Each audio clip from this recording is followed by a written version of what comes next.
السلام علیکم ورحمۃ اللہ وبرکاتہ۔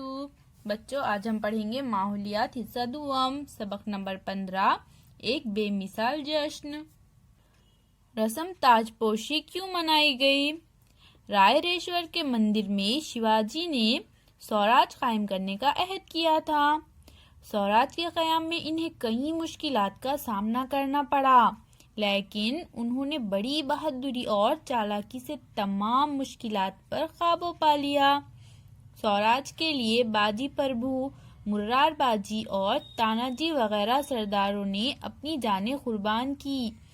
آخر سوراج قائم ہوا اور دشمنوں پر دھاک بیٹھ گئی۔ اس سوراج کو تمام راجے رجواڑے تسلیم کرے، اس غرض سے شیواجی نے رسم تاج پوشی انجام دینے کا منصوبہ بنایا۔ سینکڑوں سال بعد تمام مذاہب سے مساویانہ برتاؤ کرنے والا، عوام کو انصاف اور سکھ دینے والا راجا مہاراشٹر میں پیدا ہوا تھا۔ سوراج کے قیام کی اطلاع ساری دنیا کو مل جائے، اس لیے شیواجی نے رسم تاج پوشی کی تیاری کی۔ یہ سب انہوں نے ذاتی شان و شوکت یا خوشی کے اظہار کے لیے نہیں کیا، بلکہ ان کا مقصد سوراج کو مضبوط کرنا تھا۔ سوراج کی راجدھانی۔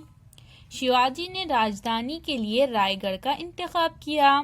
رائے گڑھ ایک مضبوط قلعہ تھا جہاں سے پورے سوراج کی دیکھ بھال کرنا آسان تھا، دشمنوں پر نظر رکھی جا سکتی تھی۔ چپلون جا کر شیواجی نے اپنی فوج کا معائنہ کیا اور پرتاپ گڑھ جا کر دیوی کے درشن کیے۔ دیوی کو عقیدت کے ساتھ سونے کی چھتری نظر کی۔ چپلون کیا ہے بچے؟ جو یہ چپلون ایک مقام کا نام ہے، وہاں پر جا کر شیواجی نے کیا کیا؟ اپنی فوج کا معائنہ کیا۔ تقریب کی تیاری۔ شیواجی نے سونے کا تخت تیار کروایا، اس پر قیمتی جواہر جڑوائے اور اسی پر سفید چھتری لگوائی۔ راجے رجواڑے، ودوان، برہمن اور ماتحت سرداروں وغیرہ کو دعوت دی۔ تاج پوشی کی مذہبی رسومات کو ادا کرنے کے لیے کاشی سے گاگا بھٹ کو بلوایا۔ گاگا بھٹ کا گھرانہ پیٹھن کا رہنے والا تھا، لیکن بعد میں وہ کاشی میں بس گیا تھا۔ گاگا بھٹ بہت بڑے پنڈت تھے، کاشی میں ان کی بڑی عزت اور چاروں طرف شہرت تھی۔ تاج پوشی کی تیاری زور شور سے شروع ہوئی۔ 7 ندیوں اور سمندر سے پانی لانے کے لیے آدمی بھیجے گئے۔ رائے گڑھ میں کوئی 50,000 لوگ جمع ہو گئے۔